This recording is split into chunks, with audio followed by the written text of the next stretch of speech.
Good morning. Oh, we have a fully packed room, so we have so many nutrition advocates around. So thank you so much for joining us today. Welcome, everyone. It's a great honor for me to be here in Toronto, moderating this event hosted by Nutrition International and the Canadian government. My name is Vivian Onano. I'm the founder and director of Leading Light Initiative. I'm a Kenyan, I'm a Pan-Africanist, and I'm a global citizen. Thank you. I'm excited to see so many familiar faces in the room today. I'm a proud board member of Nutrition International, and I've also had the pleasure of consulting for the Global Partnership for Education, an organization that will be represented here today. Through my experiences with Nutrition International and the Global Partnership for Education, I've gained a great appreciation for the importance of nutrition, health, and education to empower girls and youth and allow them to live life to their fullest potential. And you know, when you're talking about investment in education, health, nutrition, trade, peace, and security, these are complex and multifaceted issues that government can't solve alone. And that's why your presence and the work that you do matters a lot.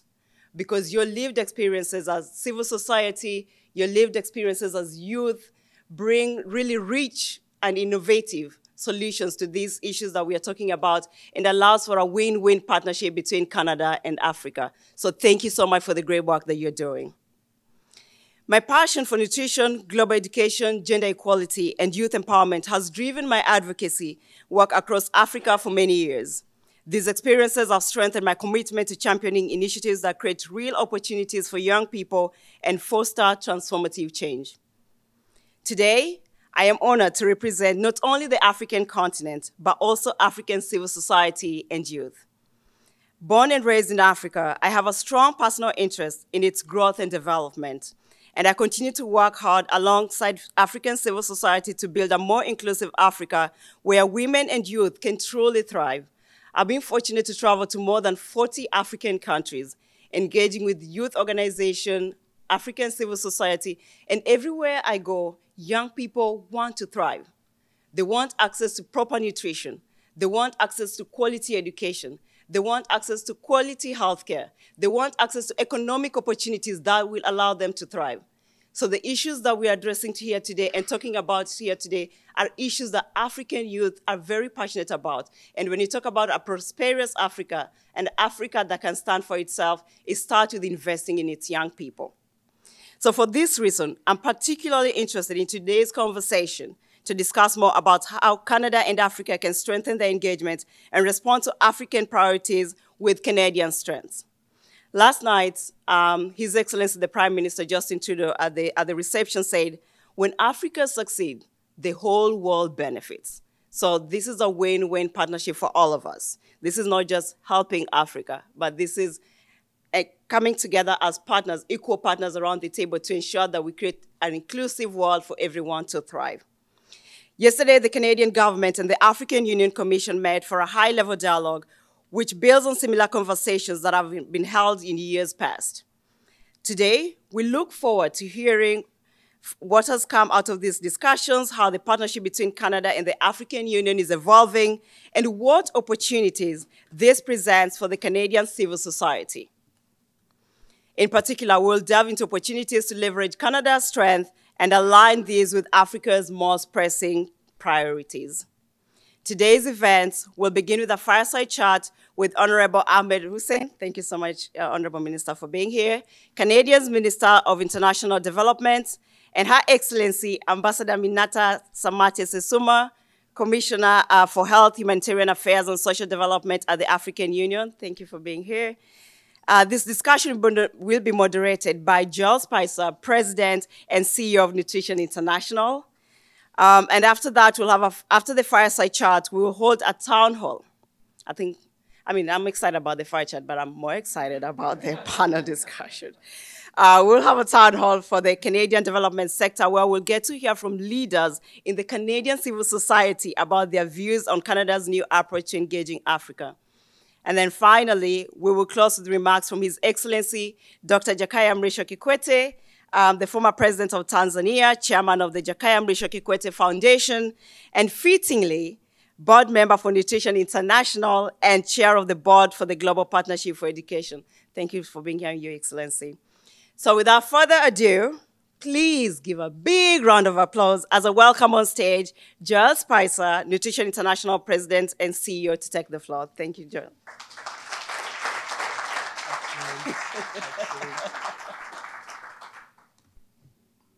It's always a delight to find out board members are way better than you even imagined they could be as moderators. Thank you, Vivian. That was excellent. I'd like to begin just by thanking the Government of Canada for co-hosting this event with us and thanking each and every one of you for your time and for being here to participate in this discussion. For those of you who may not know, Nutrition International was created by the Government of Canada 30 years ago as a response to malnutrition. And we have since then grown to a global organization. Other donors are on board. Canada is our largest strategic partner. In addition, we partner with the AU, the African Development Bank, regional economic communities, and we have operations in many countries in Africa, largely supported by the Canadian government. So it's of high interest to us to be a part of the conversation about how Canada is strengthening the relationship with the African Union, deepening those relationships of trust. And our curiosity, which I'm sure that all of you share, is how do we move beyond government-to-government discussions to more of a Team Canada approach that is weaving together different threads involving civil society, business, philanthropy, and the Canadian development sector as well. So that's some of the things we're going to try and get into a little bit today. When I woke up a couple of days ago and heard about the election result south of the border, I was a little concerned. This is not going to be a political discussion, don't worry. I just want to share a few thoughts on how they relate here. I think many in the sector are concerned about how that works, and I had a couple of questions that emerged. With multilateral cooperation already a little bit delicate, would it become even more delicate? Would we fragment even more? Would there be more division, more conflict, more us-them dynamics? Will geopolitical relationships default to more transactional, self-interested, me-first types of approaches? Will this lead to rising inequity? Will that lead to lower stability? These are some of the questions that rattle around in the sector's minds and with people that I've spoken with. But then I thought, remember that every crisis is an opportunity, right? And so I thought, how timely, what an incredible timely opportunity it is to have this conversation that only days later Canada is stepping forward and strengthening its ties with Africa, deepening its relationships and building trust with the African Union, and thinking about how to weave that stronger blanket of global cooperation with the world using all available assets, all facets of Canada's terrain advantage. And as I said, they are very much Canada's civil society in the development sector. They are very much government, very much business, very much our philanthropies as well. That makes me hopeful. That's the right direction to go in. Not to worry about what might happen, but to focus on what must happen and the good work where Canada has leadership already. So let's dig into it a little bit more. As Vivian said, the theme of this event is unpacking Canada's engagement in Africa and responding to African priorities with Canadian strengths. So I'd like to now welcome to the floor two very inspiring leaders who are at the heart of this conversation. The Honourable Ahmed Hussen, Canada's very own Minister for International Development. Thank you, Minister, for being with us. And also Her Excellency Ambassador Minata Samaté Cessouma, the AU Commissioner for Health, Humanitarian Affairs, and Social Development. Please give a round of applause as they take their seats. Minister Hussen and Ambassador Samaté, you were both involved in a series of high-level dialogues between Canada and the African Union Commission. Canada and the AU are redefining their partnership, and that's incredibly positive. Obviously, trade and diplomacy feature very heavily in the discussions, but none of us were really in the room. We know that cooperation on international development issues is also an important part of the conversation. Minister Hussen, if I could start the first question with you, if that's okay. Can you share with us a little bit about the international development components that came up yesterday with the African Union? What are some of the most important elements and priorities we have in common with them that we're going to take forward?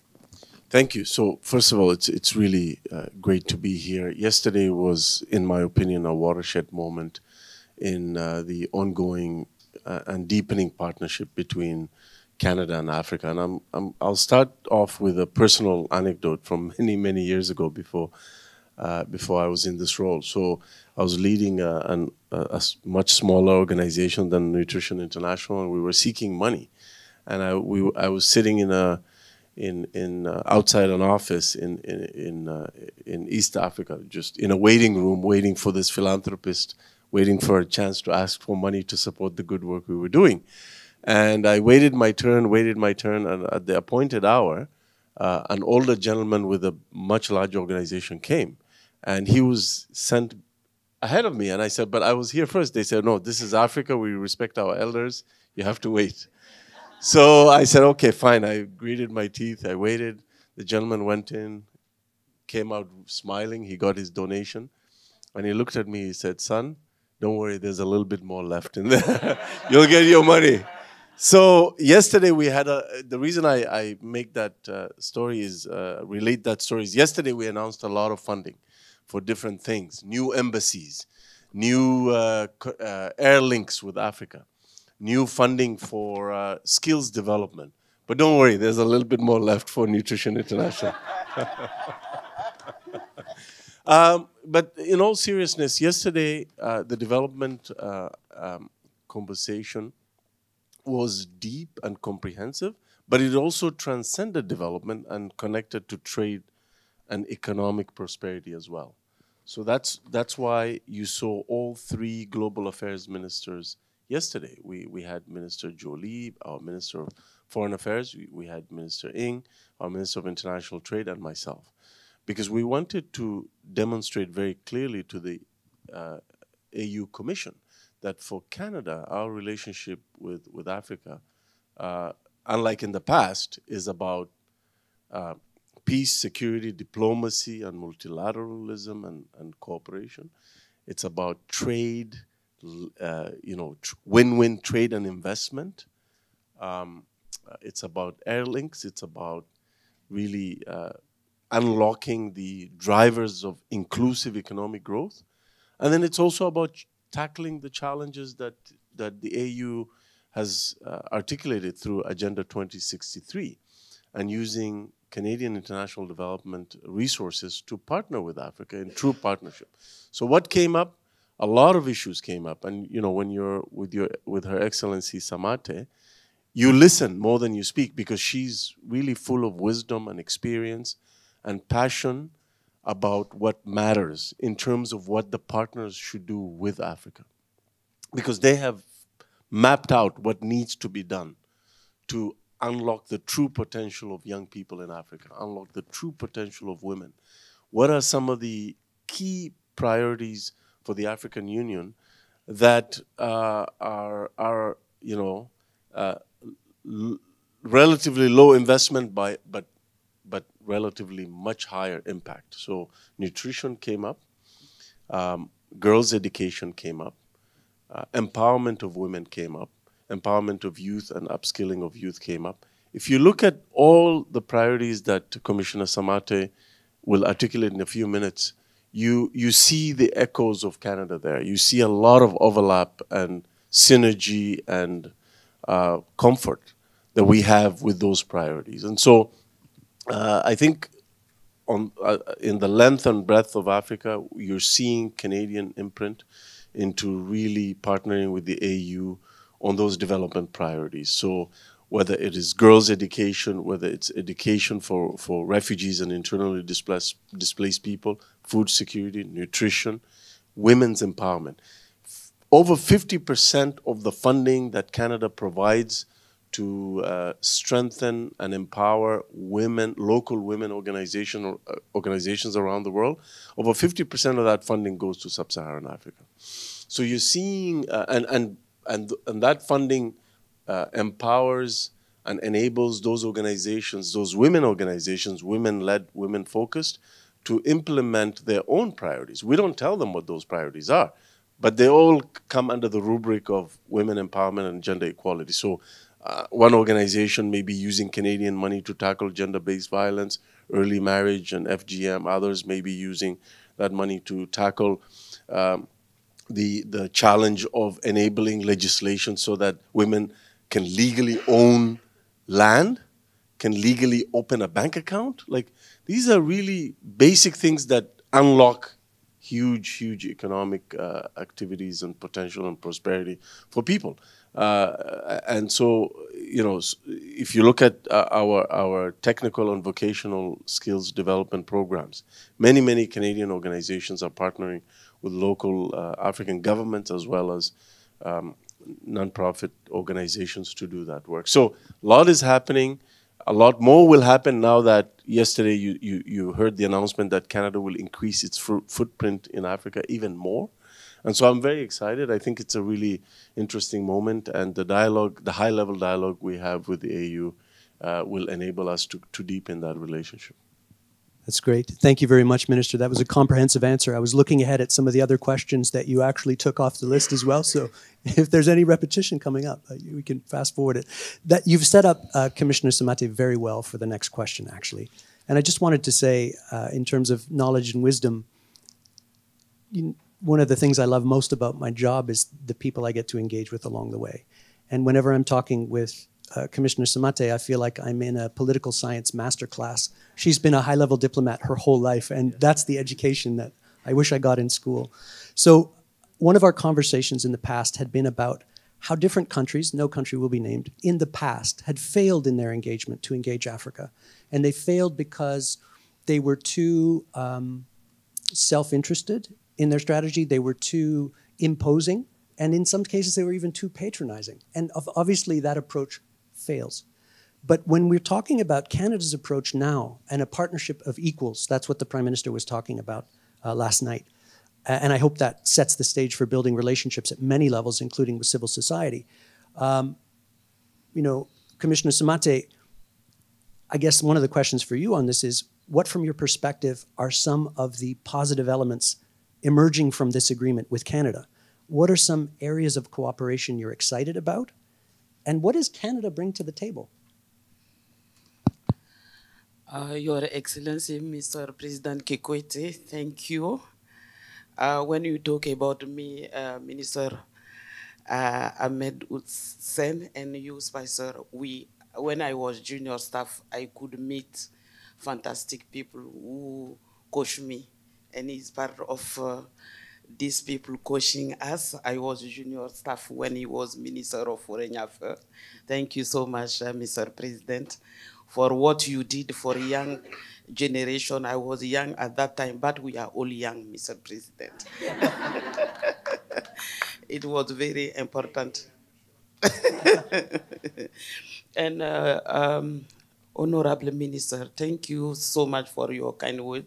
We were together yesterday. I will come back on some issues, but we appreciate the dialogue. I was so happy yesterday. We could have good conversation.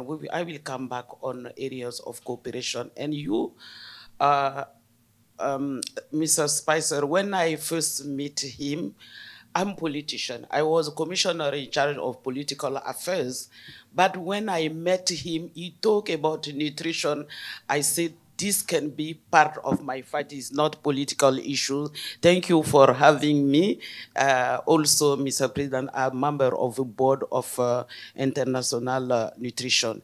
It was very important for me. I'm fully engaged for that one because my conviction, we can do something, and Canada will help us to do things in the right manner. The positive aspect of Canada approach when I listened yesterday, attended this meeting, is a mutual respect that characterizes our partnership. I can tell you, Mr. Honourable Minister, is not the case of with all our partners, because sometimes you see like a paternalist. Africa has changed now. We cannot be paternalist with our children. They never accept. But when I listened yesterday to yourself, all ministers, and His Excellency, Mr. Prime Minister, I can understand that Canada is not in that way. Canada said, based on your priorities. And we know what are our priorities, and it was important to engage. And about that cooperation, we appreciate the mutual beneficial approach. That one is very important for us. for equal partners that can leverage Canada's strength with issues that are, as I mentioned, our priorities as Africa, as African Union. And when I listen to Canada delegation, I can see the engagement to invest in African priorities. And part of that priority are nutrition. Thank you, Honourable Minister.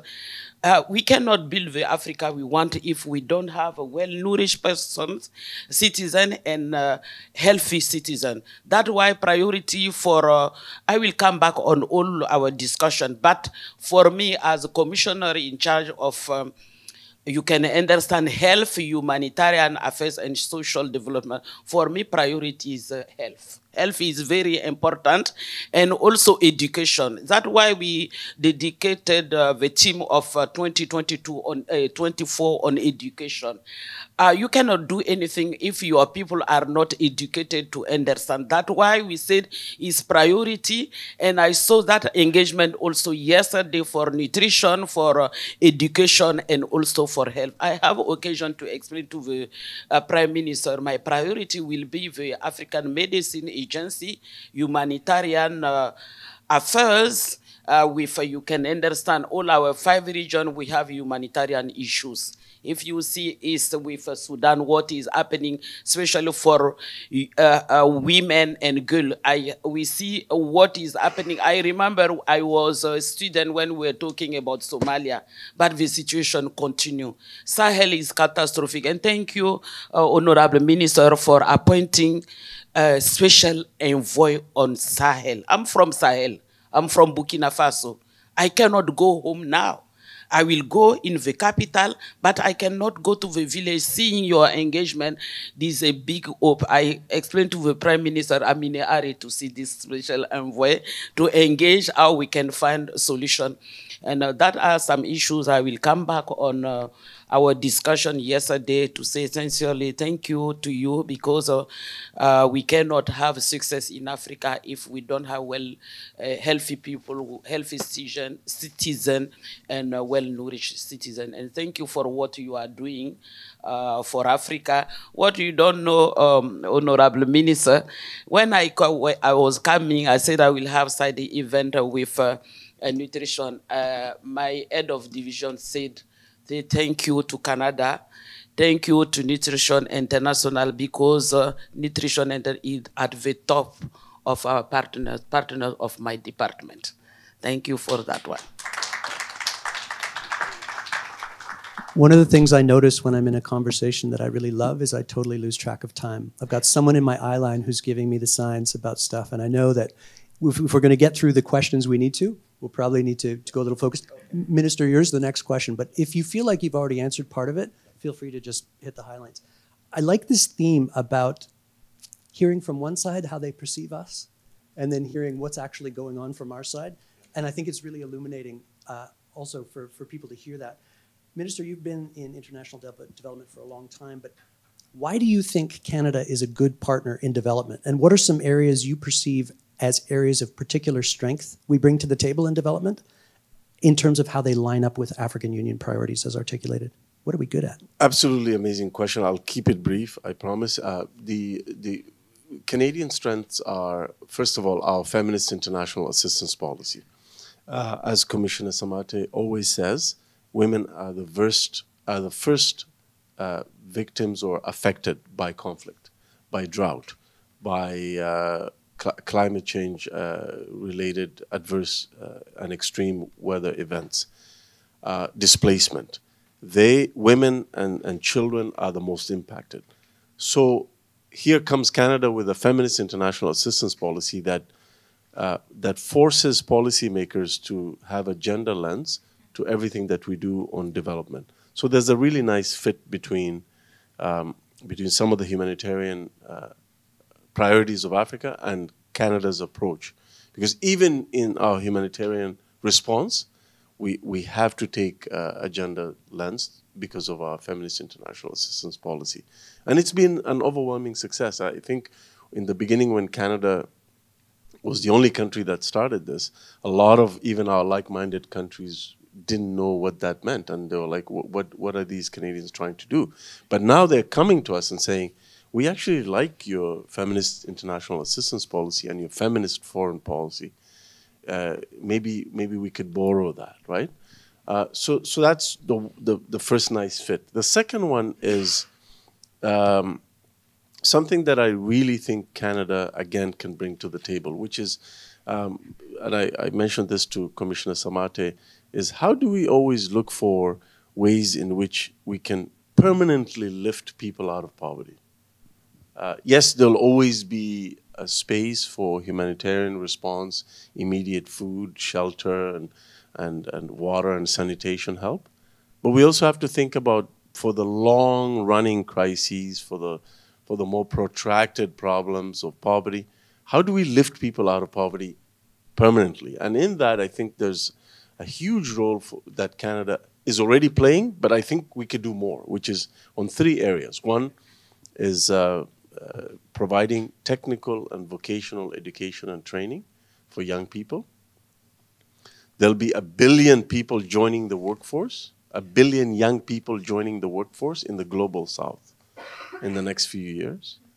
But they'll only get access to about a little bit over 300 million jobs. So that means almost 700 million jobs that are needed are not there, will not be there if we don't act now. So I think Canada can play a role there. And when I say global south, many of them will be in Africa. The second area we can play a huge role is unlocking private sector investment in much needed infrastructure. In many communities in Africa, if the infrastructure is done, the income levels in those communities shoot up 10 times, if not more. You have farmers who are growing high quality produce. They need access to market. They don't have infrastructure. And the infrastructure is cost prohibitive for the local government. That's where Canada comes in. And we can't do it with government dollars alone. That's why now we have a development bank called FinDev. FinDev Canada's role is to work with those host countries, figure out the due diligence, figure out the regulatory things that need to be changed to kind of make it easier for investors to come, be possibly even the first investor and the first loss taker, and then that attracts private sector capital from Canada and beyond. That's how you get it done, because a lot of these projects will unlock so much human economic activity. When you provide people with electricity, reliable electricity, clean electricity, when you provide people with transport links and access to market, then development aid becomes redundant. People will sort of pick up and do their thing. But we have to invest in that, and we can't do it alone. So that's where the private sector comes in. But private sector doesn't want to do it now because they're worried about risk and they're worried about the ecosystem. So that's where FinDev comes in and other multilateral banks.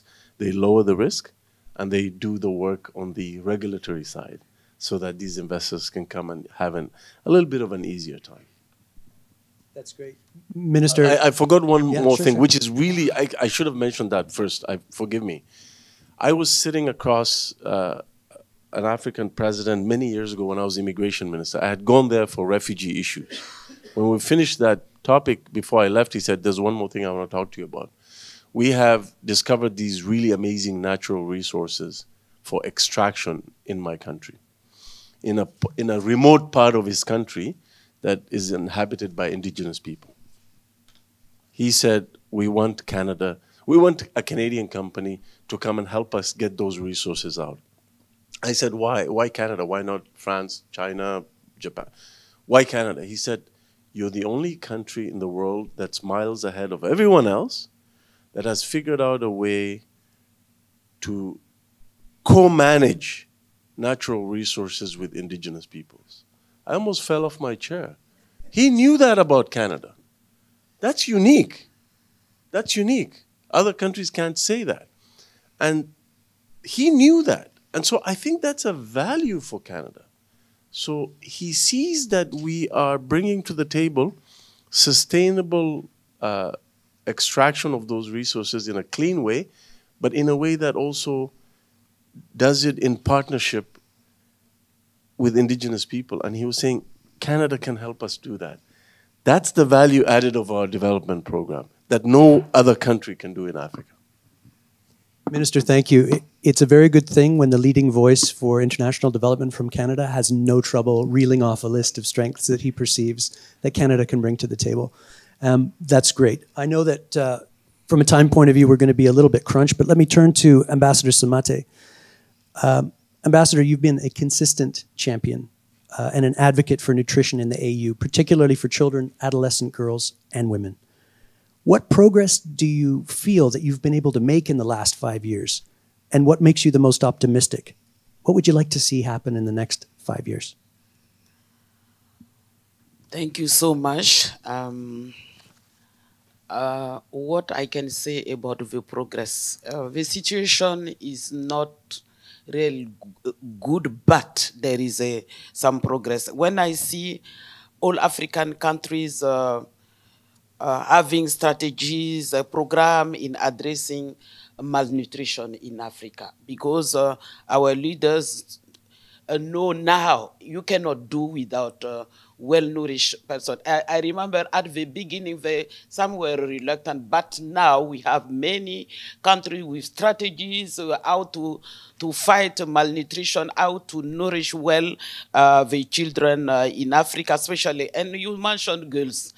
We didn't realize that as women, we have our own problem. When you have your period, you have anemia. How you can succeed in school if you have this anemia, you have problem. And we can see many girls abandoning school because they cannot have pads, and it's shameful for them. They are tired. But now, we see African countries saying, yes, we need to do something for girls, which is very important. And we have also our regional strategies at a continental level and our RECs. As you know, RECs are our pillars.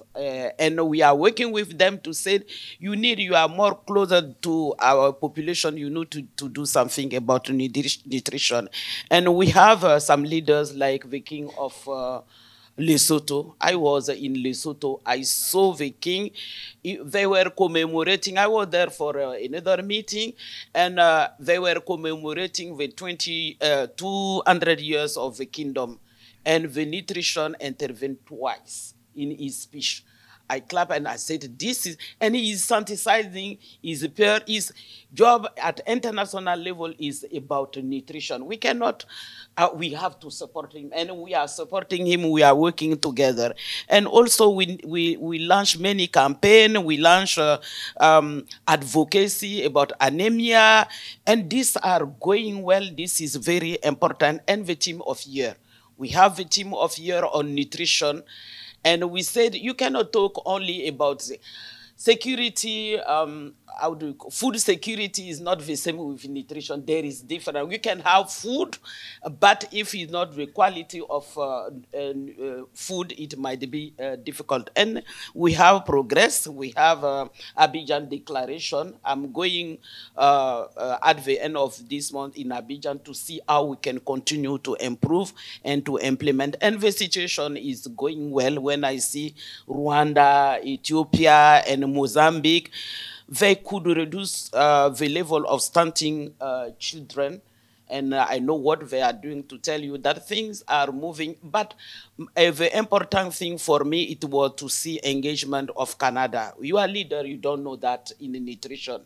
And we need your support to Nutrition International. Not because, no, I know what you are doing, and with African Union and also with our member states. This is more appreciated, and we need to continue.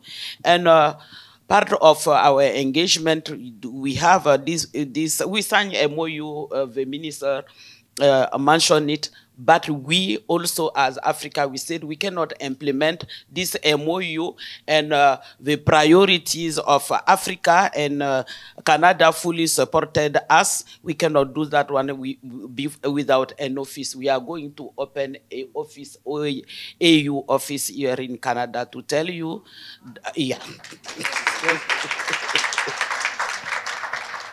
Now, this is very important for that. If you don't stop me, I will continue. Thank you.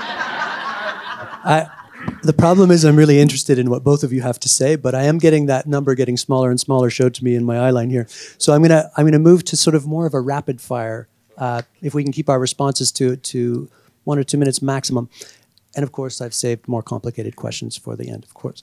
Let's bring it back to the room and recognize that we're development sector, primarily Canadian development sector, but also with some of our international partners in the room. I want to thank Commissioner Samaté for giving a specific example, because hearing general areas of cooperation, health, education, nutrition, very good. Hearing a specific about anemia, and you went a step farther, you said it relates to school. So it's not nutrition is one conversation, education is another conversation. And that actually sets up the next question for Minister Hussen quite well. Minister, you came into this job already as a champion for young people. But since you've been in this particular role, we've seen you be an advocate for health, education, nutrition. We've seen you push for action, results, and impact. And we've seen you push for integration. So coming to this room, if Team Canada is beyond government and includes the Canadian development sector and civil society, then how can we help is my question. What would you like to see us do more of and maybe even do less of? That's a really good point. If we are going to achieve the targets that we've set for ourselves, if we're going to work even more effectively with Africa, it can't just be the government of Canada alone. The government of Canada is one of the major players, but it has to be all of us. And I think first and foremost is sensitization, education.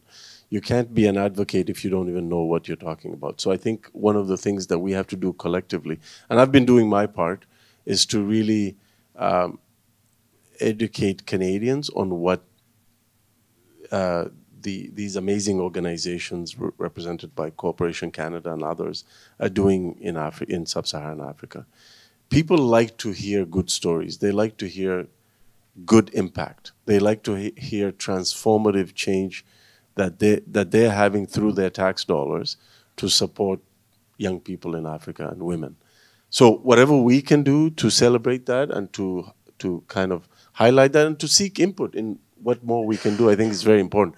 One of the things that I've made a priority in my role is every time that I visit the continent, if I go to the continent for a week, I'll spend 2 weeks in Canada doing a domestic tour from coast to coast to coast and having roundtables and town halls relating what I saw and what Canadians are doing over there.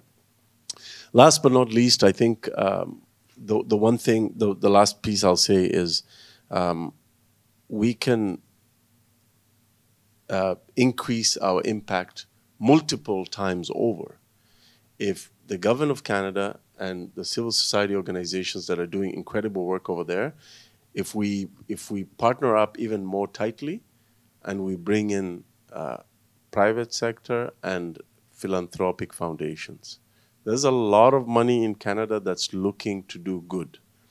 You have the blueprint, you're doing good, you're having the impact, and they're looking to do good. So you have the brand, you have the track record. I think there's a lot of potential there, and their budget exceeds the government of Canada's budget many times over. So we could do way more if we bring them and embrace them even more closely together. Really important message. Thanks, Minister. Coming to the last question, last word, if we can keep that one short. If you had one message for Canadian civil society in the development sector from the African Union, based on the conversations that have been happening so far, what would that message be, Commissioner? Thank you. My message will be an invitation to Canadian civil society organization to stand with the African Union Commission and its member states. First, and these are not political issues because sometimes in Africa, people, government are reluctant to see civil society. But this is something for equitable health, which is very important.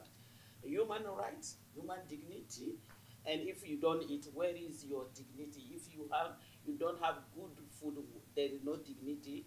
And social development, we need the support for Africa resilience in overcoming many situations.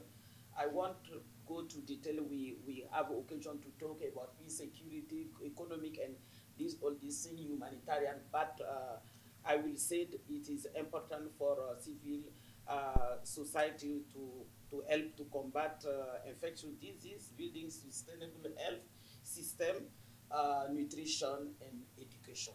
And this is possible.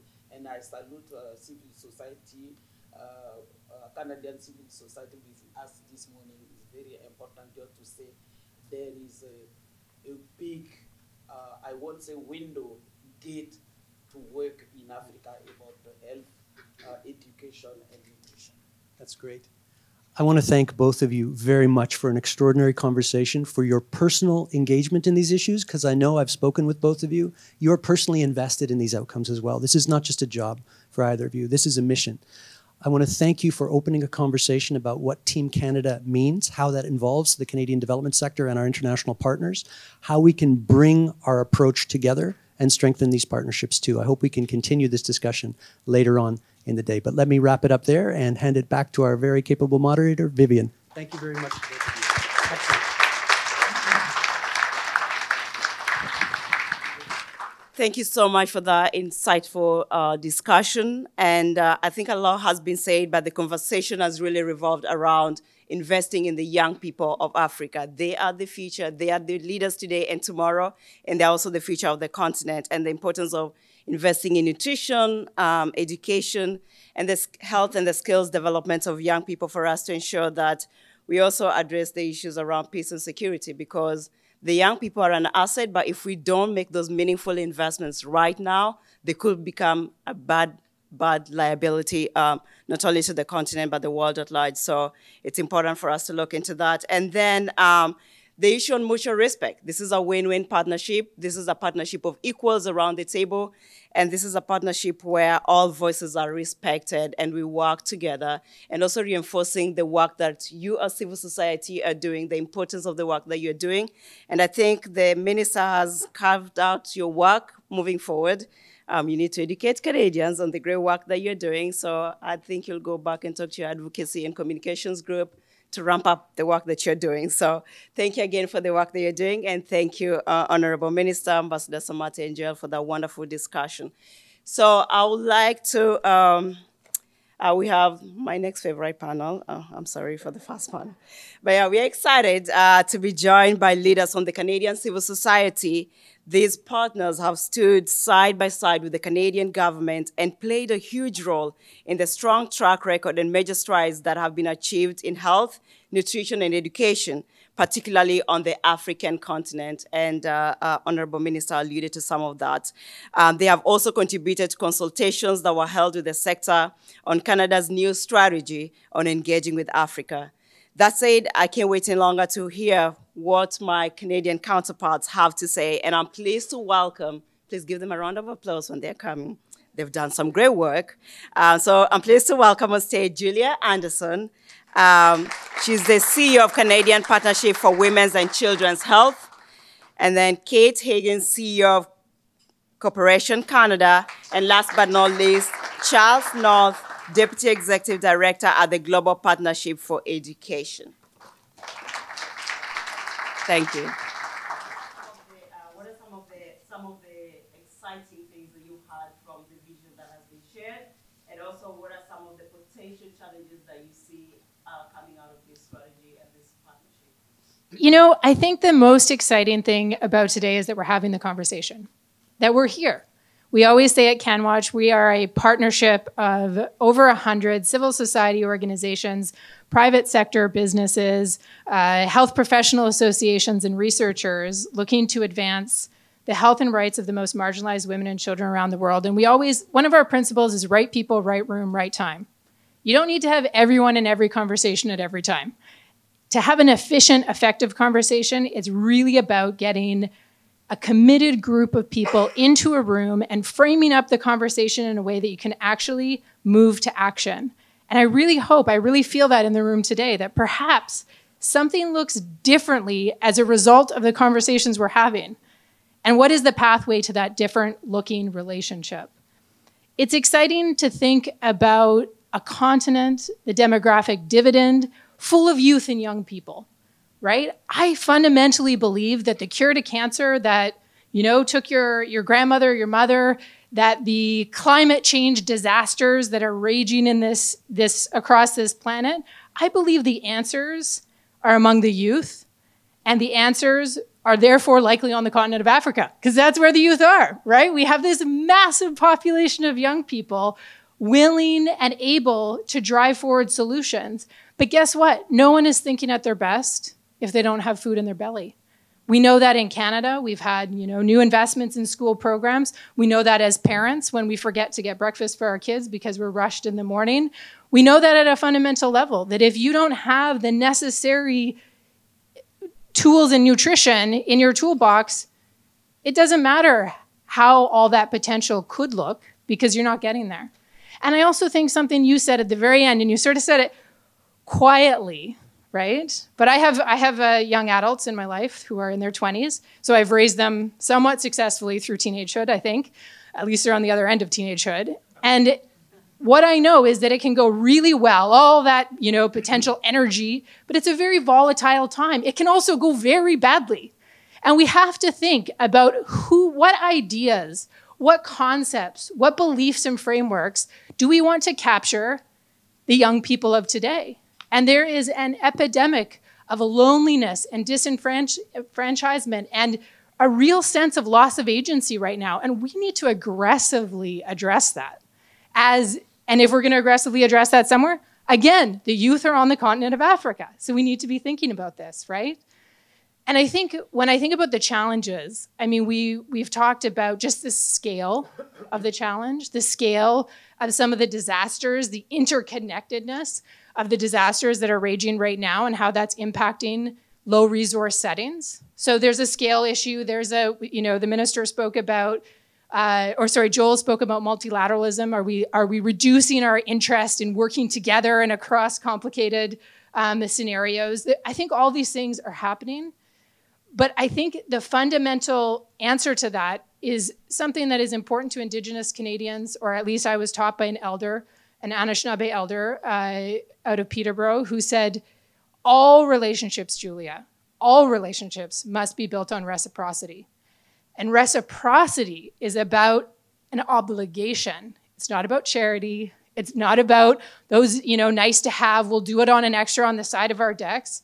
It's about an obligation to people, to planet, to thriving, right? And so to me, that's both the challenge and the opportunity for us as we move forward. I'll stop there. You can clearly tell she's very passionate, right? I'm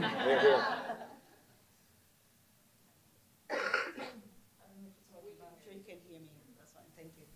Thank you again, Julia, for your passionate remarks. And I'll ask you the same question. What really excites you about this new vision of Africa-Canada partnership, and also what are some of the challenges that you see from the work that you're doing? Well, thank you so much, Vivian, and it's wonderful to be in this space with you all this morning. Nutrition International, thank you for bringing us all together. Distinguished guests, colleagues, friends, peers from the African continent, and many Canadian organizations, many who are Cooperation Canada members. It's really fantastic to be in this space. So what excites me? I'm going to give you two things I'm excited about and two challenges that I can see as we look ahead. The first thing builds on what we've discussed today, but what I'm really excited about is the genuine investment in partnership that we have seen over the last few days and that we see through this Africa-Canada strategy and engagement. I think that sustained commitment to resilient partnership is absolutely critical, and I think that that's really exciting. And we see that in some of the discussions that we observed yesterday and that we're seeing today around this truly being about Canada engaging through trade, through its diplomatic engagement, and through development. And so that real kind of foreign policy, coherent approach to how we're thinking about that reciprocal partnership with Africa is really, really exciting, and I'm really thrilled to see that. The second thing I'm really excited to see, and in the spirit of kind of frankness and openness, after quite a lot of darkness some of us experienced this week, to yesterday be so inspired by the real Team Canada, whole of Canada approach to this engagement is really critical. It's about the government, it's about multilateral actors, it's about civil society, it's about the private sector, it's about philanthropies, it's about universities, it's about knowledge institutions. So I think that is a very exciting part of this engagement and this real prioritization about how Canada is partnering and showing up in our engagement with Africa.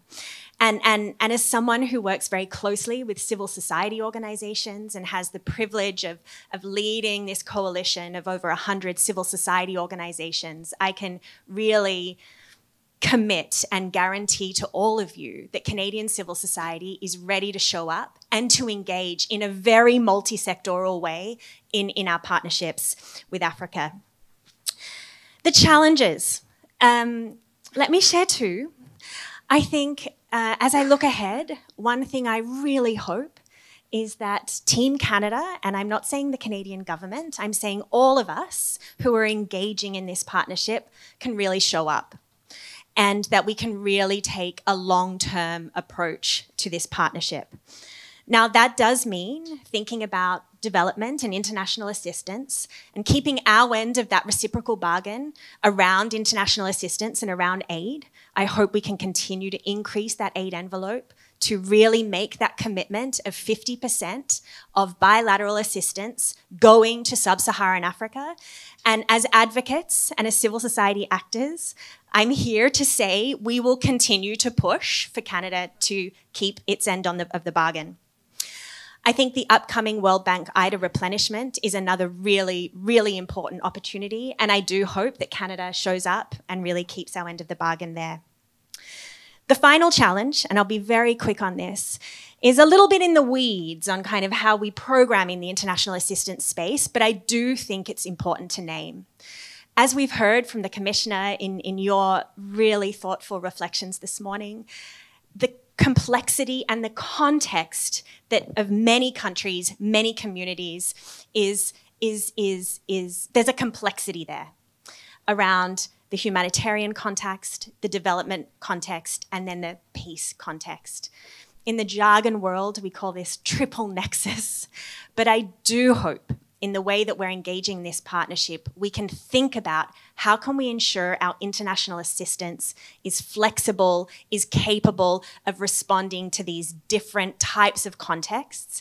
And civil society actors are certainly continuing to push the Canadian government to work in partnership with Global Affairs to ensure that the international assistance programming that we're doing in health, in nutrition, in education, in other spaces is fit for purpose. And to do that, some changes and some adaptations need to be made. Thanks. Thank you so much, Kate. I like that your challenges are actually call to action, literally call to action. So thank you so much for the work that you're doing, and also for committing to continue to work with the Canadian partners, but also the African partners to ensure that you continue to serve the young people of the continent and ensure that they thrive. So over to you, Charles. First of all, you're very bold to have accepted to join this panel of incredible lady panelists. So, but thank you for the work that you're doing with the Global Partnership for Education. So from a global perspective, what unique role do you see Canada playing in driving the agenda of health, nutrition, and education as we seek a future that works for all Africa's youth? Well, great, and thank you so much. It is a great honor to be here. We're here in Canada for a few days, and cap it off with this event is marvelous. I want to thank Nutrition International for inviting us to participate. Canada, Minister, is a steadfast partner and support for GPE, so thank you very much for that ongoing support. Everybody's been talking about partnership, and I can just say, coming from the global partnership for education, that just is wonderful to hear. So thank you all for that. I once had a supervisor who told me repeatedly that development is a team sport. And I can tell you that Team Canada is uniquely placed in collaboration and partnership with the countries of Africa and with other organizations and countries around the world to help shape the future of the youth on the African continent. Consider, as others have alluded to, that by 2050, the largest workforce in the world will be on the African continent. This is surpassing China and India. So educating that workforce today is an investment in global prosperity for the future. It is also an investment in peace and stability. GPE has worked with the Institute for Economics and Peace in Sydney, Australia, and they've concluded that countries that invest in education not only experience greater stability, but that stability allows them to further invest in education. So what does this investment in education look like? Consider a child born today. She will be 26 in 2050. She will be at the center of that workforce in that new economy. In her first 1,000 days of life, will she have the nutrition she needs to thrive? When she goes to school, will she have the locally grown school meals that she needs to continue to grow and to learn? Will she even be in school? Today, 251 million children around the world are not in school. And for many of them, that's because of war, instability, and even climate change. In fact, 40 million children every year have their education disrupted by extreme weather events. But when she is in school, will she have access to water and sanitation and safety from sexual violence so that she can actually continue her education? Will she have teachers? Teachers who are qualified, who are supported and well paid to guide her in her learning. We hear from UNESCO that by 2030, there will be a shortage of teachers around the world, 44 million teachers that we will need that we don't have today. Will she have access to technology that she can use to accelerate her learning and also introduce her and make her ready for the digital economy ahead of her? So all these challenges will require significant as well as aggressive and innovative finance. This will come from African countries. This will come from the G7 and other donors. It will also come from private business and philanthropy. But we also need partnership and collaboration across sectors. We need partnership across countries. And frankly, we need the great collaboration of everybody in this room. But above all, Minister, we need Canada's leadership. And that is why 40 organizations, mostly from Canada, with some of us on the side, are calling for to renew and expand the 2018 Charlevoix Initiative. And while Canada is uniquely placed to bring this before the G7 in 2025. Let me stop there. Thank you so much, Charles, for your contribution and laying out the challenges that we have in the education sector, ensuring that kids have access to quality education. But I think also in the broader context of what you've talked about, you've also touched on ensuring that, yes, we need the infrastructure, we need the teachers, right? We need a safe environment, but we also have to ensure that we have school-ready children. Yeah, because if we don't have school-ready children, all these investments don't make any sense, you know? If the kids, their cognitive ability is compromised in their early development years, right? So they can be able to take full advantage of the education so that they can be able to take full advantage of the economic opportunities and contribute to the development of their countries. So thank you again for your contribution and the work that GPE is doing. So we are running out of time. I wish we had all the whole day to have this conversation, but we're just gonna wrap up with the last question. So try and limit your response to a minute or a minute and a half. So this coming year is a big one for Canada's civil society. Canada is hosting the next G7 in 2025 and currently holds the ECOSOC presidency at the United Nations. The next Nutrition for Growth Summit is also approaching in 2025. All of these represent opportunities for Canada and partners like yourselves for bold leadership. So what opportunities do you see, and how could we take a Team Canada approach to realizing the full potential of these moments? So I'll start with you, Charles, Kate, and then we wrap it up with Julia, but please. Great. I mean, where I stopped was talking about Charlevoix 2.0, with the need to invest in children who are in crisis, coming out of crisis, making sure they're cared for and they're able to learn, but also strengthening those education systems, putting quality education out there so that we can end extremism and radicalization.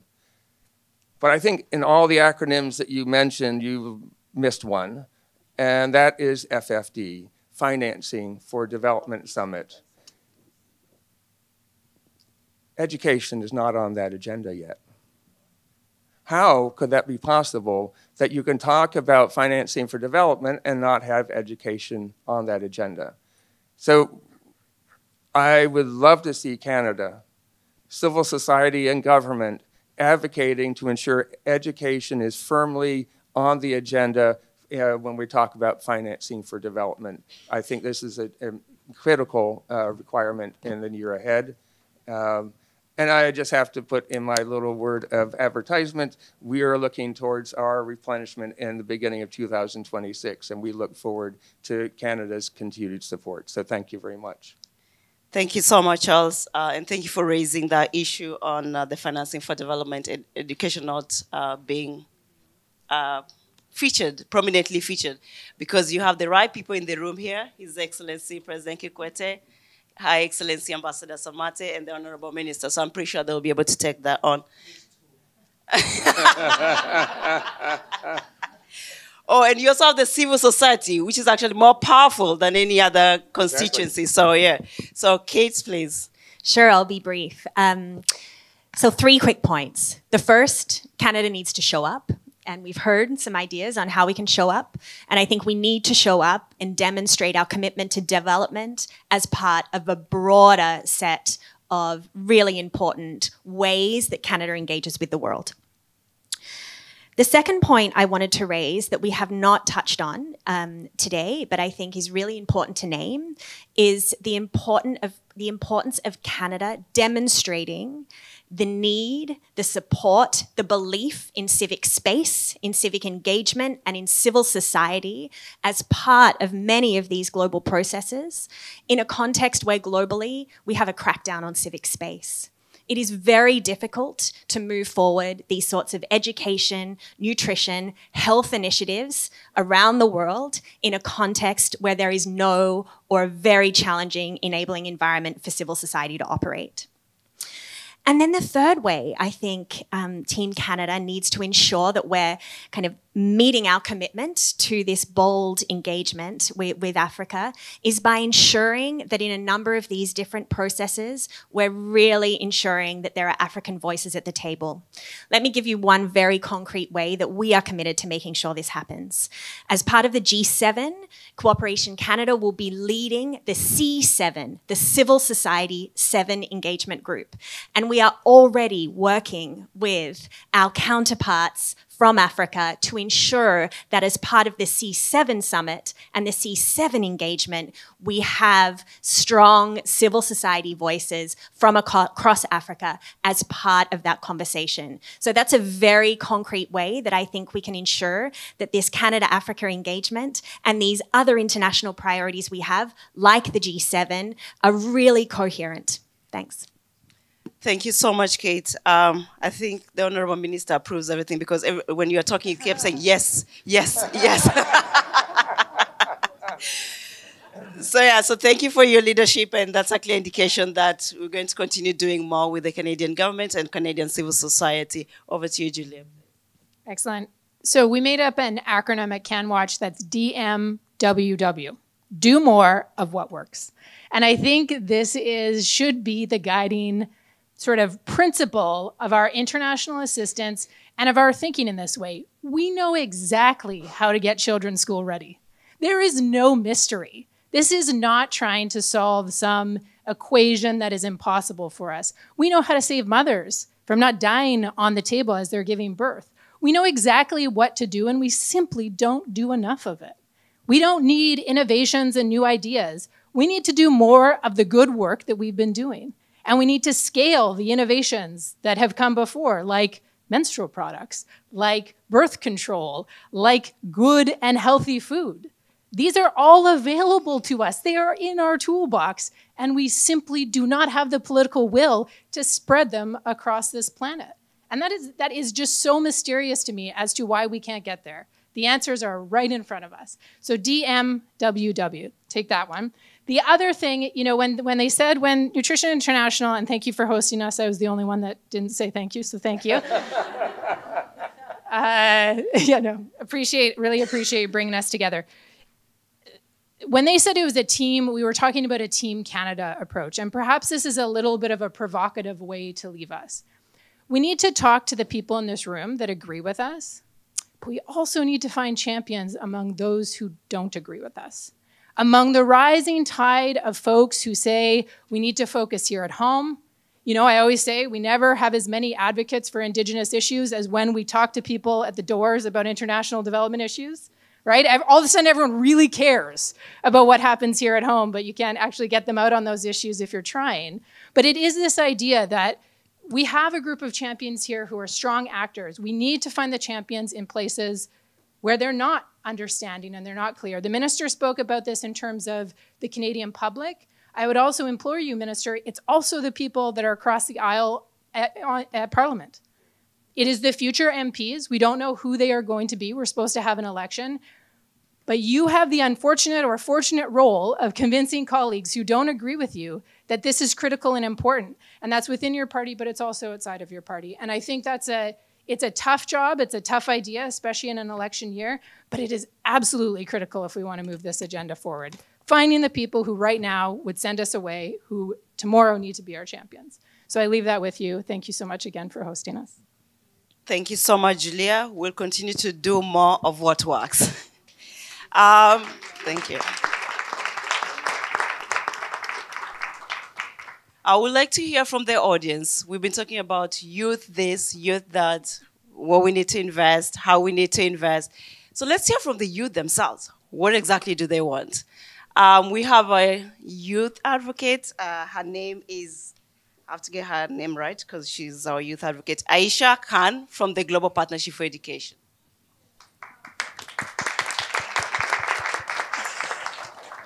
Hi everyone, my name is Aisha. I'm a youth leader for the Global Partnership for Education. I want to start by reflecting on all of the discussions today. I think there's a very needed tone of hope, hope that we can end the hunger crisis in a meaningful, if we work together in a really meaningful way. As a young person from a global north country, I'm always aware of how power dynamics affect all of our interactions with the global south and African countries. And I wanted to really challenge all of us to think about what true partnership looks like with African youth specifically. Youth activists that I've worked with from global south countries have so much talent and lived experiences that are frankly overlooked in big policy dialogues like this.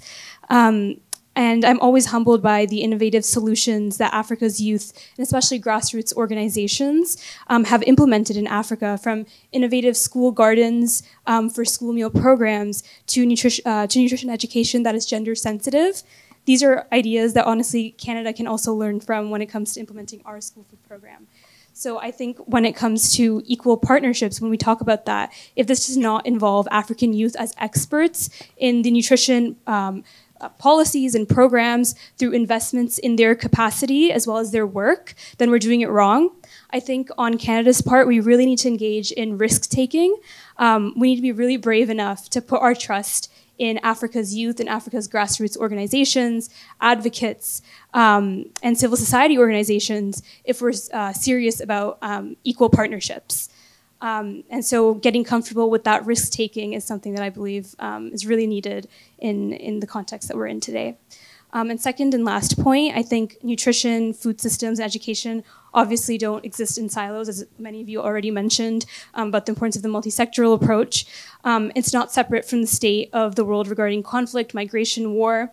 As young people who are really passionate about good food for all, I think we feel really disillusioned when these development initiatives conflict with government or political actions or priorities.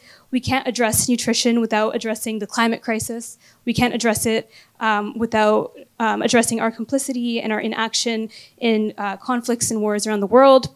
So if we are in solidarity with African youth, we can't forget the root causes of food insecurity and the context of the crisis that we find ourselves in. So I really want to challenge you all to reframe nutrition as a single issue and instead acknowledge how other sectors in Canada have responsibilities towards this as well.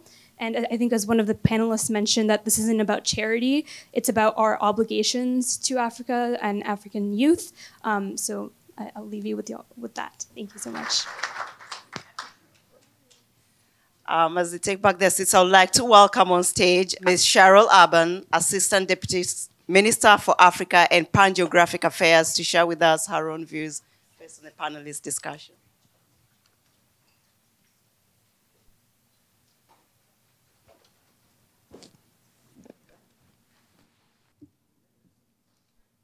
Excellencies, ladies and gentlemen, thank you very much for giving me the opportunity to speak at this event. I have found the discussion really, really interesting. And as a public servant, I also really appreciate that I learned a new acronym today. DMWW. We need more acronyms.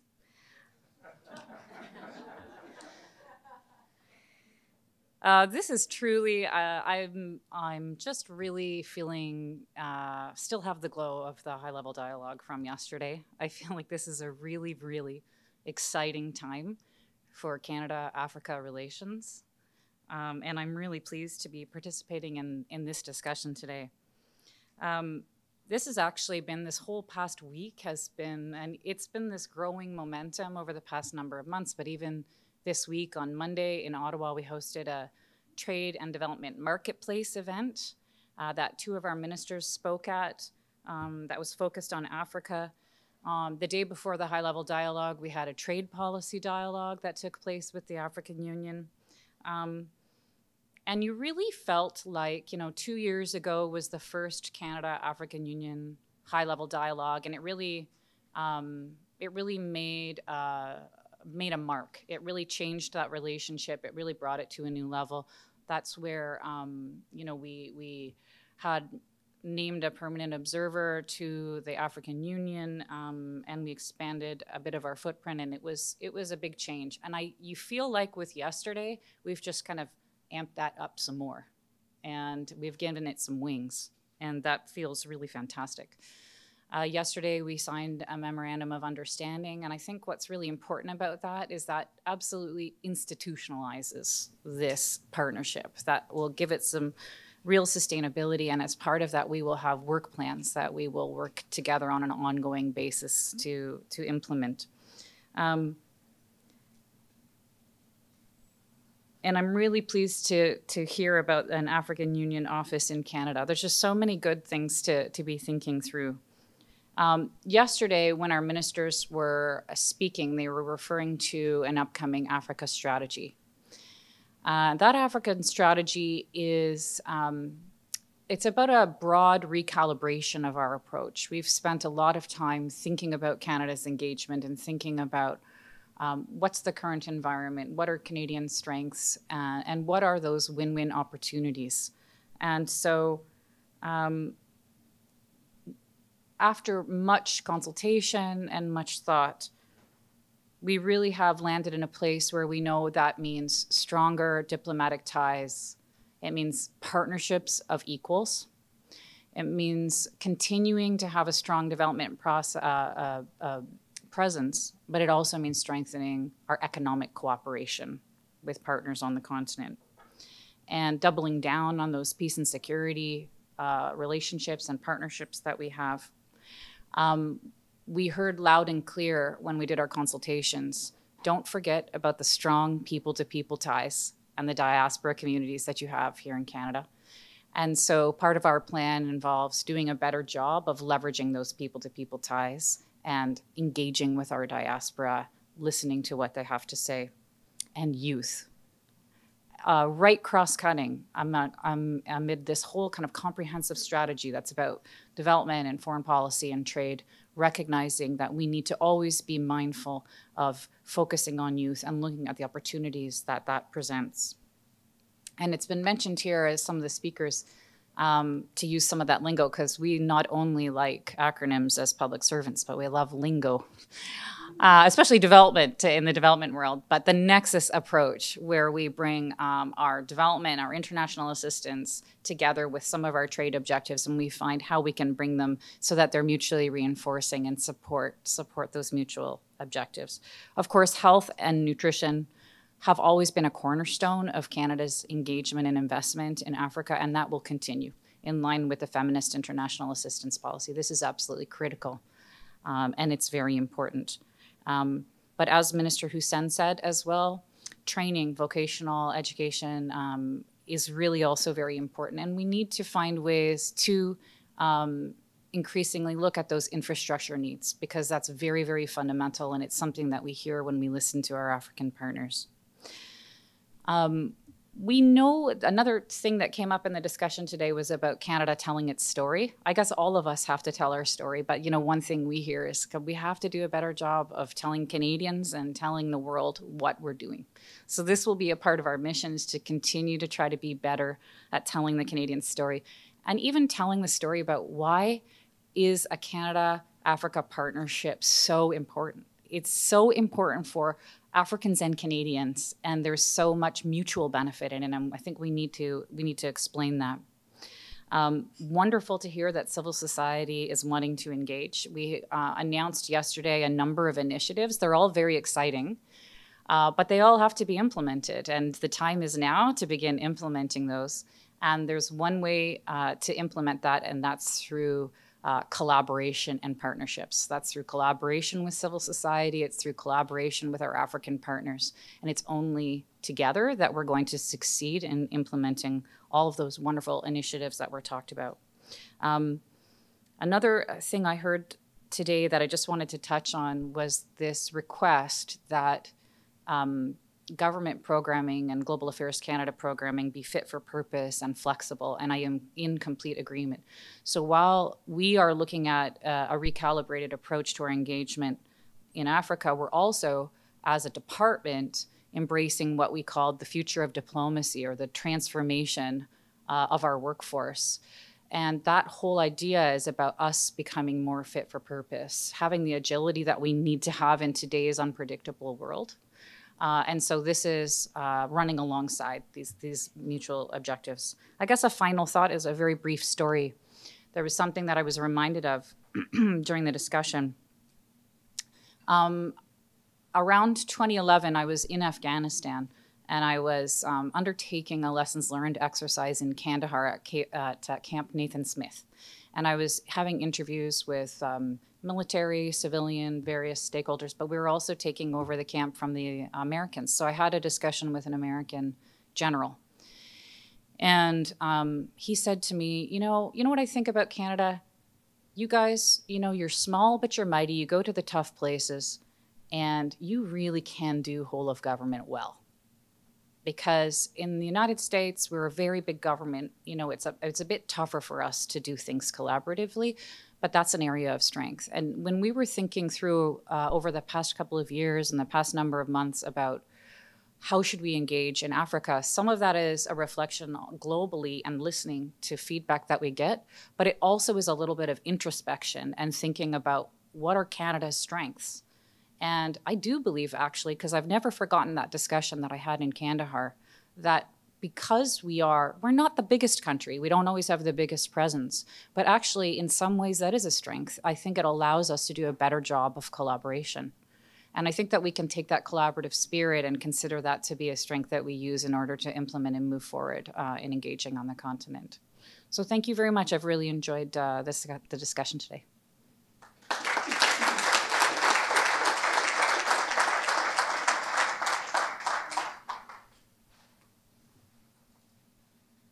Another big round of applause for the Assistant Deputy Minister. Thank you so much for your reflection. Are you all feeling inspired? Are you all feeling inspired? Are you ready to take action? Are you ready to continue building the Team Canada and Africa Union partnership? Fantastic.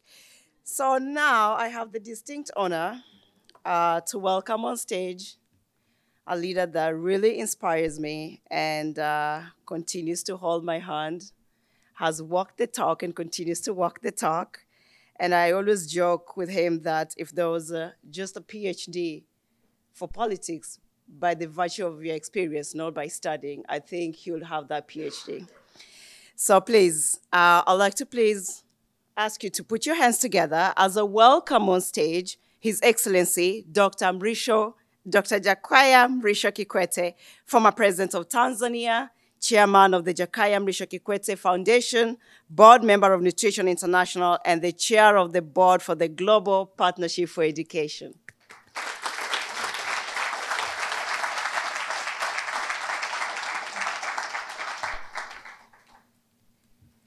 Thank you, Vivian, for the compliments. I'm not sure if I deserve all of that.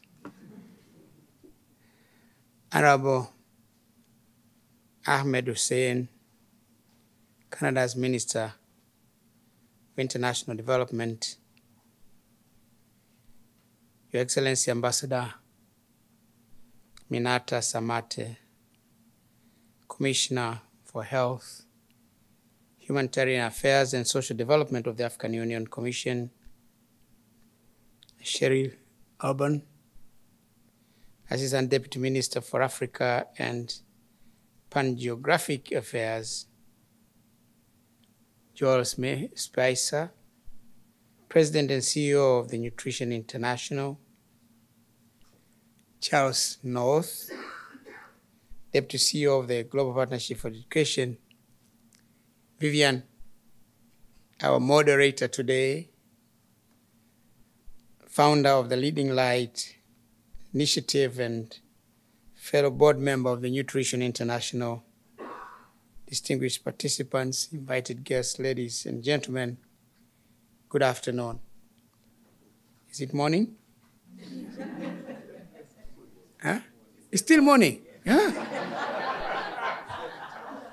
You know, one of the effects of jet lag, when for us who are 7 hours ahead of you, is you don't know exactly what is the time and what date it is and what day of the week. But at least you survive. Well, I feel greatly honored and privileged to be given the rare opportunity to speak at such an important event in the history of African and Canadian engagement.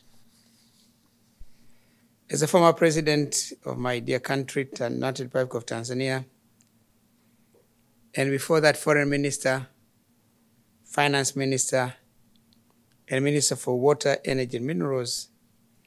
I have had the pleasure of witnessing many facets of the relationship between Canada and Africa.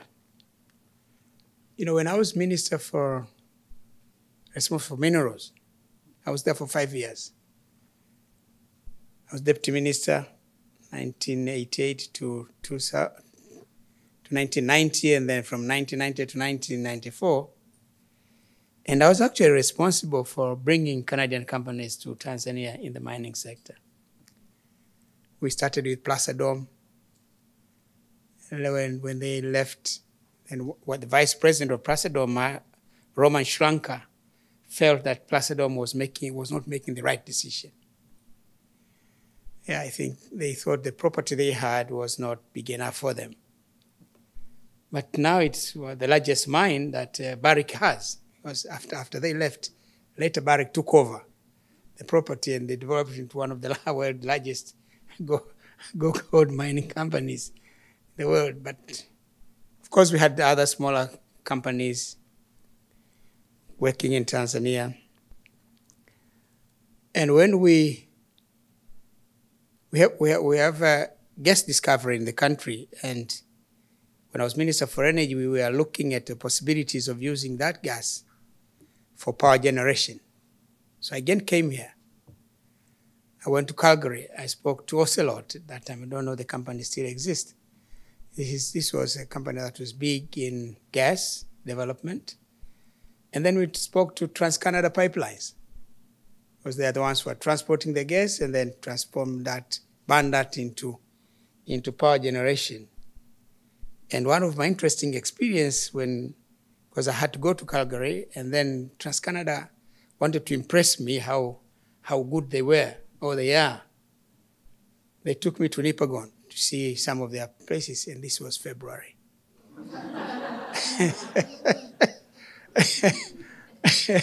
It was really tough for me.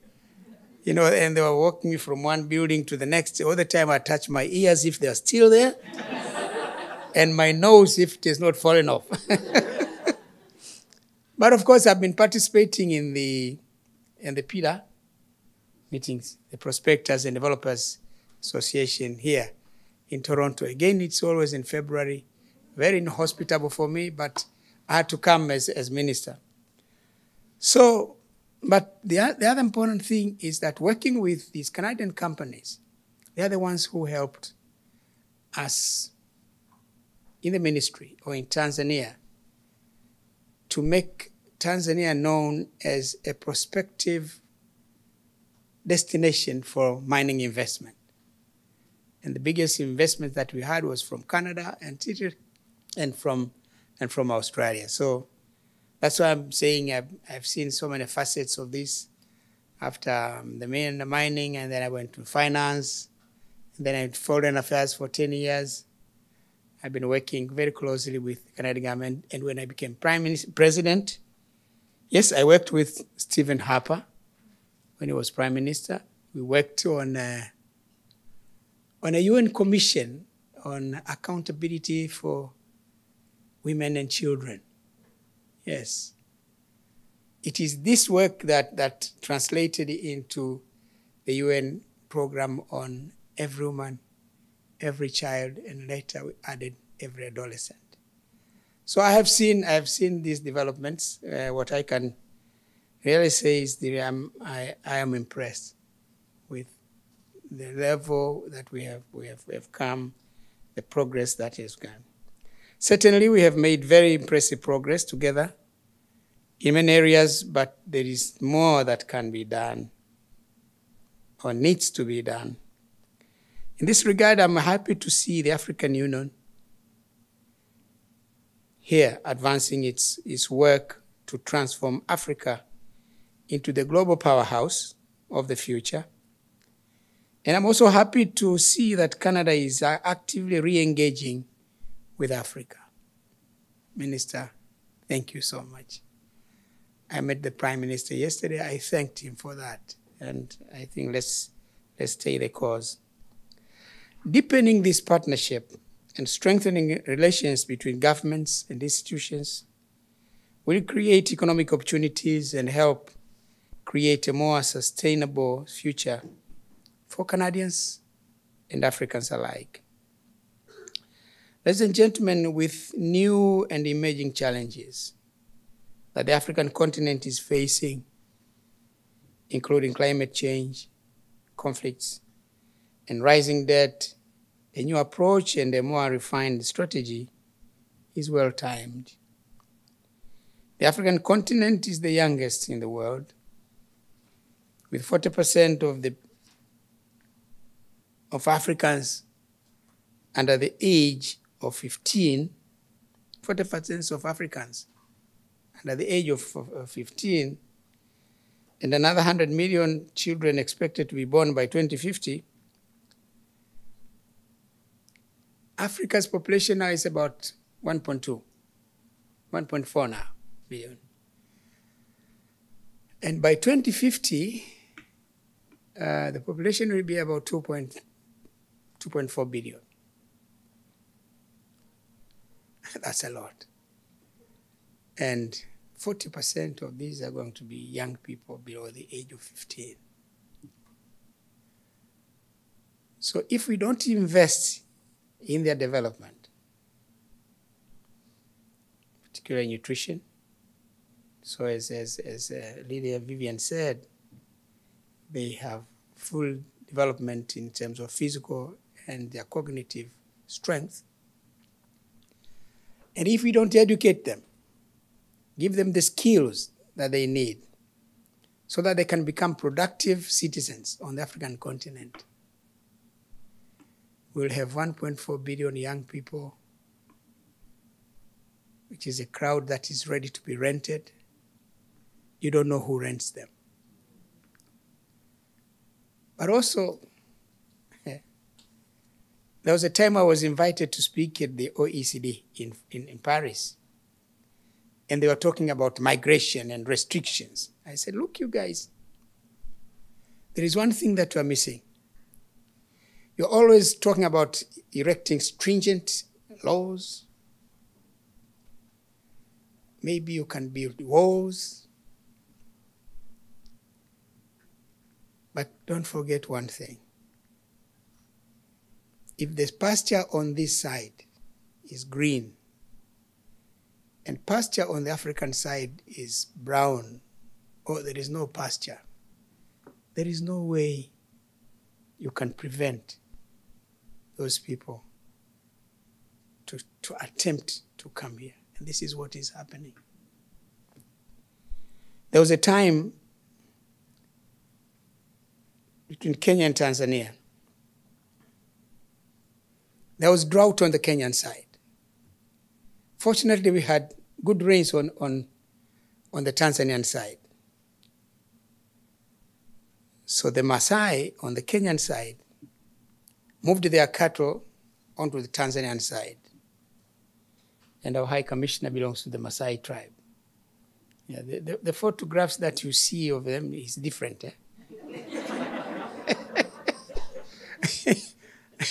He's properly dressed in a two-piece suit. He does not have a spear or a shield. But then the governor of the region bordering Kenya, Charles Kileo at that time, collected these guys and he was talking to them. But how you guys move across the border with so many heads of cattle without bothering about immigration and so on? Now one of the Maasai elders stood up and said, hey, governor, there is pasture and water on this side. There is no pasture and water on the other side. So you want us to stay there? Okay, if you like it there, just go there.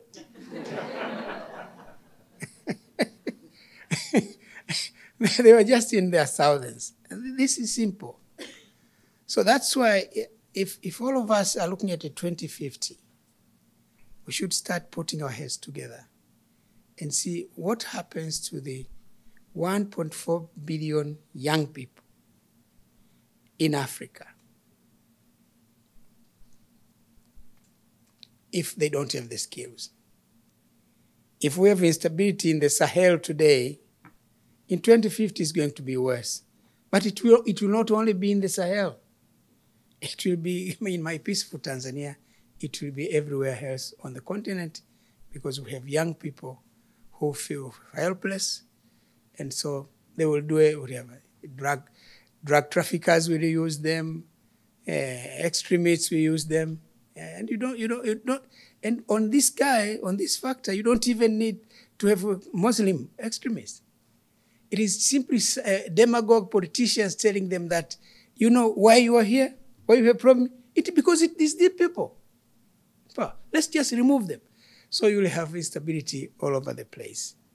That's why, as I was saying, we have done a lot, very progressive things that we've done, but we need to do more. When new and emerging challenges that the African continent is facing, climate change, conflict, and rising debt, a new approach and a more refined strategy is well timed. The African continent needs now partners. What do we do and how do we work with these young people? How do they transition to adulthood? Will they become productive citizens? That's the question that all of us should try to get answers to. I know there are no easy answers. There is no 1 + 1 = 2. At times 1 + 1 may even be 5 because of the realities on the ground. I was president when the Muskoka Initiative was launched at the G8 summit in 2010. That initiative generated $6.5 billion for women and children in the world's most vulnerable regions and drew global attention to maternal, newborn, and child health. In 2018, during this great country's G7 presidency, Canada's Charlevoix initiative made a sizable commitment to quality education for girls, adolescents, and women. This was the strategy of inclusion, particularly for young people living in conflict and crisis-affected zones. These were bold and ambitious commitments that leverage Canada's strength, and are exactly what Africa and the world needs to see more of that. Addressing complex, multifaceted challenges exacerbated by poverty and not confined to any single sector calls for a more innovative approach. I'm encouraged to hear government representatives, civil society leaders gathered here like you, and our distinguished African leaders, commissioner representing them. And yesterday we had the chair of the African Union Commission and other commissioners participating.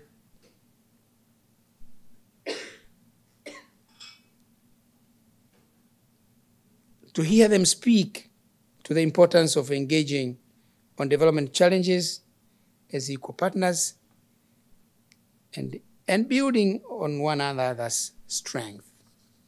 We in Africa have our strength, and you in Canada have a lot of strength. But tackling silos that exist between areas of expertise through financing, policies, and programs can help reduce program costs, harness efficiencies, expand program reach, and deliver more results for the same amount of money. It's about efficiency, bringing synergies, avoiding waste or cutting waste we'll definitely be able to deliver more. Is it like what? Let's do what? Let's do more of what works, precisely. Ladies and gentlemen, one of the clear possibilities or places for joint approaches are in the nutrition and education sectors. Not only by the African Union, who are right now developing or updating continental nutrition and education strategies, because we already have, last year we had nutrition, and this year we have education, yes, strategies. But also by their partners like Canada, who have decades of leadership and commitment in both of these two areas. As a member of the board of directors of Nutrition International, after I retired, Joel came. He said, I want to talk to you. He invited me to a fancy restaurant in Dar es Salaam.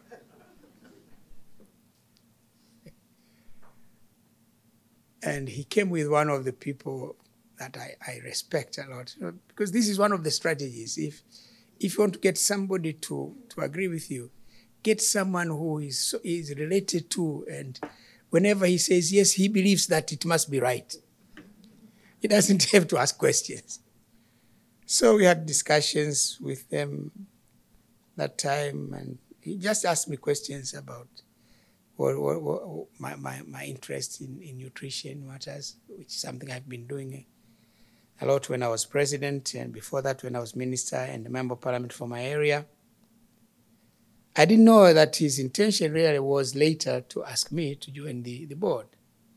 So when he asked me, I said, okay, fine, I can find time. Now I'm doing a lot for NI.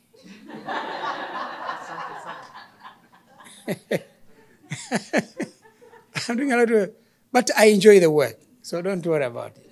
I enjoy the work because it's something that is close to my heart.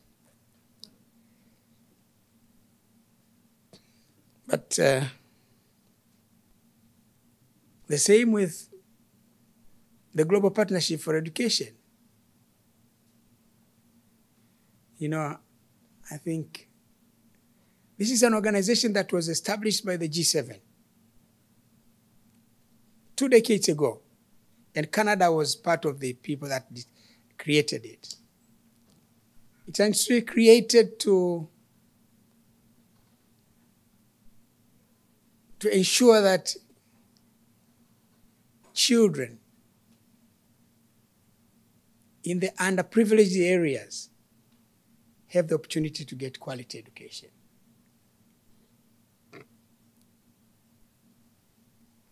There is gender hardwiring that in all countries that we work with, they must show evidence that there is equity, there is equality, that women, that boys and girls participate equally. Because this is one of the problems we have in Africa. We give priority to the boy child and forget the girl child. Yes. So in GPE, this is critical. It's a major policy tenet.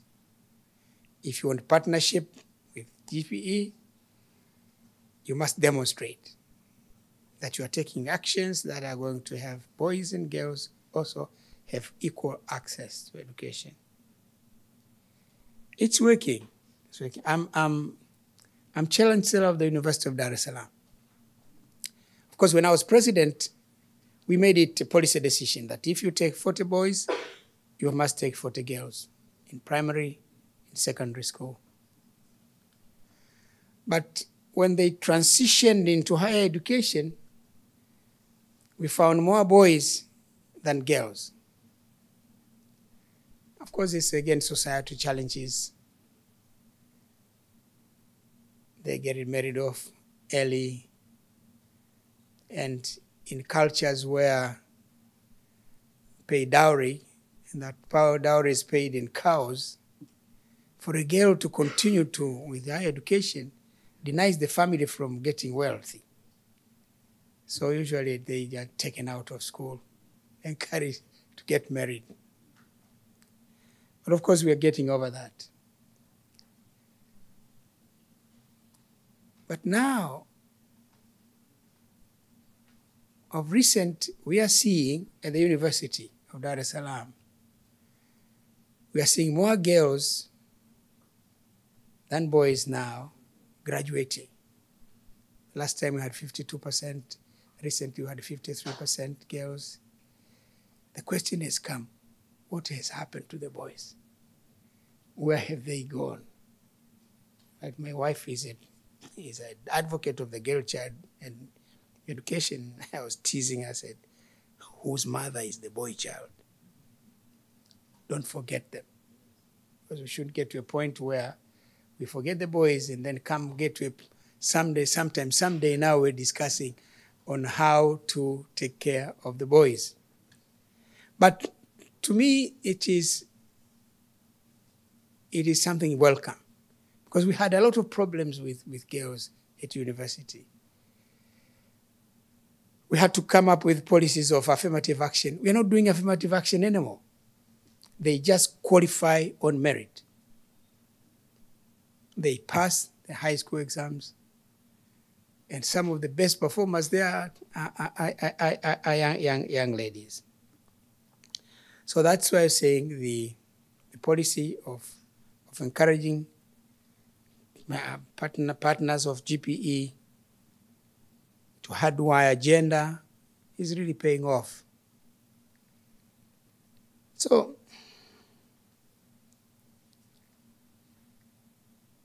but we at GPE and Nutrition International have been working, finding ways, synergies on how we can really work together. Because, as the commissioner said,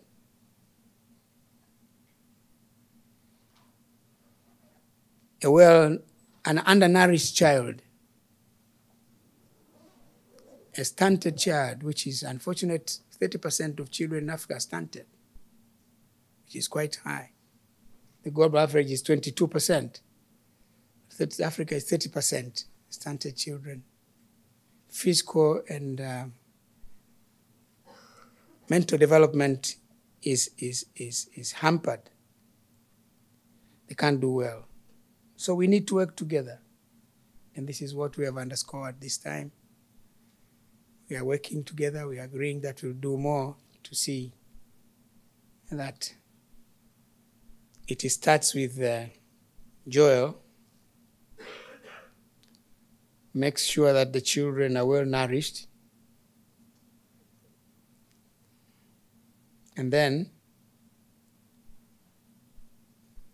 Charles takes them over into school, well-nourished children who can perform well in class than their peers who are well-set. So it is important to do that, and we think we have to do it. And we are glad we are using the opportunity of this meeting to have Nutrition International and GP together and start discussing on how we can work together on this. And fortunately, the minister has been very responsive and ready to work with us. Yesterday, I met the Prime Minister. He demonstrated commitment to both as critical for the development of our children. Well, I can attest to the transformative power of education. Education is not only a fundamental right, but also the key to unlocking Africa's full potential. Without quality education, children face large barriers to personal advancement, employment, and other opportunities later in life. It limits their potential and those of their communities and countries. They are also less likely to participate in decisions that affect them, threatening their ability to shape a better future for themselves and their families. We need education systems that can prepare young people for the future. A future that may not only be disrupted by conflicts and climate change, but also propelled by technology and opportunity. We need education systems that can support children in crisis-affected regions and empower the next generation of young Africans to lead us towards a more prosperous future. We GPE have been working in crisis area. We are working for the children of Ukraine now.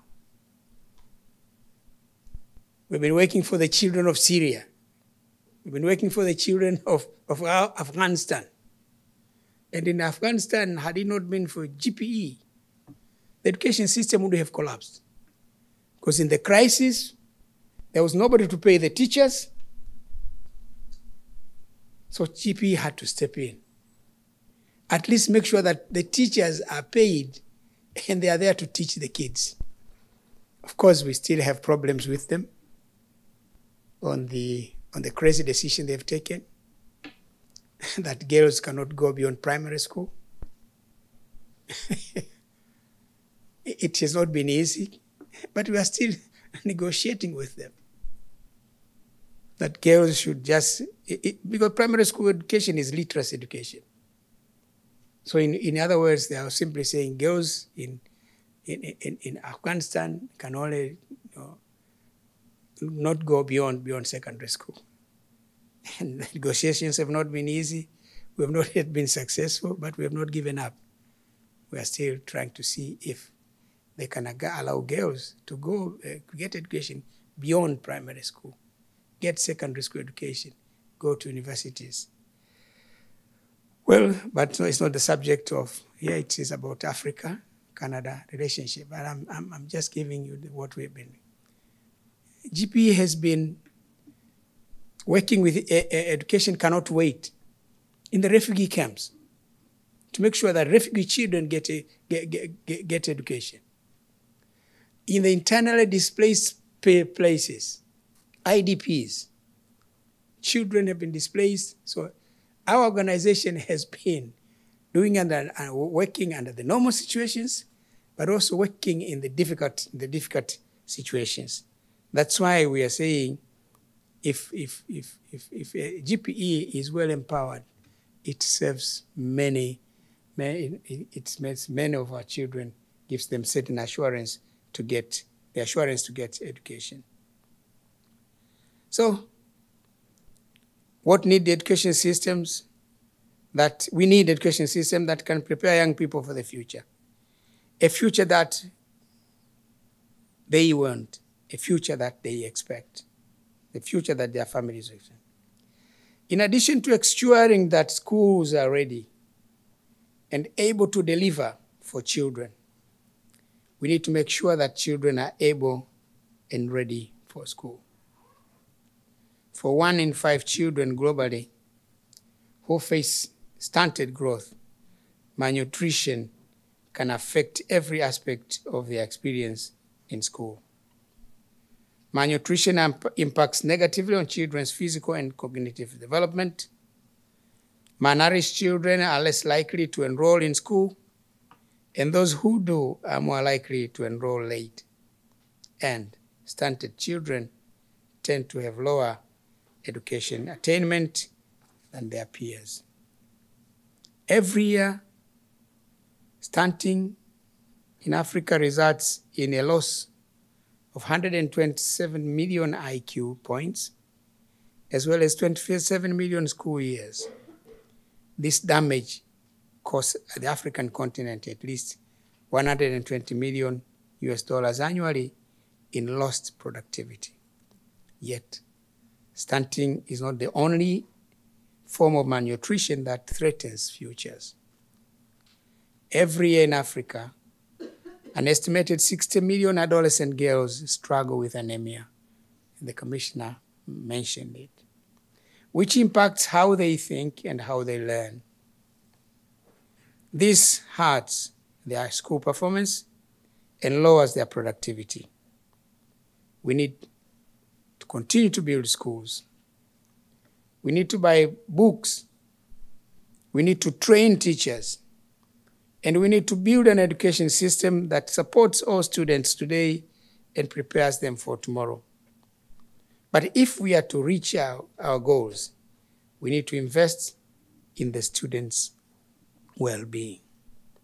Therefore, we need to ensure good nutrition for pregnant women, for newborns, for young children, and for adolescents, most probably adolescent girls.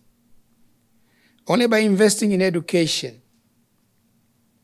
and in those we are seeking to educate, that is the youth of tomorrow, we will be able to build the inclusive and sustainable future that the African Union talks about in Agenda 2063, the Africa we want. And this is where good partners like Canada are needed. If we strengthen the connections between health, nutrition, and education, we can make every dollar go further and have the bigger impact. It is obvious, ladies and gentlemen, that the Canadian organizations in this room have the expertise that Africa needs to build a brighter and a more prosperous future. New partnerships and a common vision will be essential to tackle challenges in a new way. As a former president of Tanzania and a passionate advocate for nutrition and education, this is just one of the ways I can see Team Canada leaning in and aligning behind Africa's priorities. In conclusion, let me say that it is my conviction that we have ample opportunity to step up and lead on tackling development in new ways. This is especially so with the Nutrition for Growth Summit approaching in 2025 and the Canada-hosted G7 next year. We are standing at a pivotal point where our collective efforts can redefine the future of millions. This is an investment in the economic prosperity and stability of our nations. Let us commit to the future where our children do not only survive, but thrive. The future where our children are well-nourished, healthy, and can become educated leaders. Together, we can create a legacy of empowerment that will create an impact for years to come. This, ladies and gentlemen, is the moment for Canada to enhance, broaden, and align its investments across these key areas of expertise and rely on its strength to create a stronger response to Africa's priorities. Ladies and gentlemen, with those many words, I thank you for your kind attention.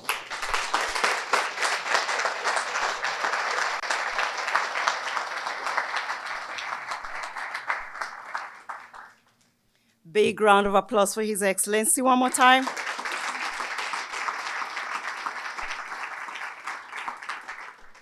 Are you fired up? Are you ready to continue supporting the Team Canada and Africa partnership?